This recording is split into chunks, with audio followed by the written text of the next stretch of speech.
বেশ অনেক দিন পরেই ভবতারিণী মায়ের কাছে চলে গেছিলাম পুজো দিতে হাজব্যান্ডের সাথে।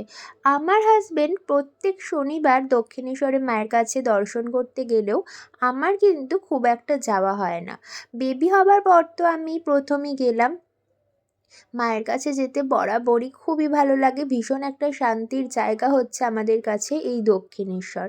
গেছিলাম একটা বিশেষ উদ্দেশ্যে, সেটা তোমাদের সাথে পরে শেয়ার করব। তো এই ডালার দোকান থেকে ডালা কিনে মায়ের কাছে গেলাম পুজো দিতে, ভীষণ ভালোভাবে দর্শন করেছি, মাকে পুজো দিয়েছি।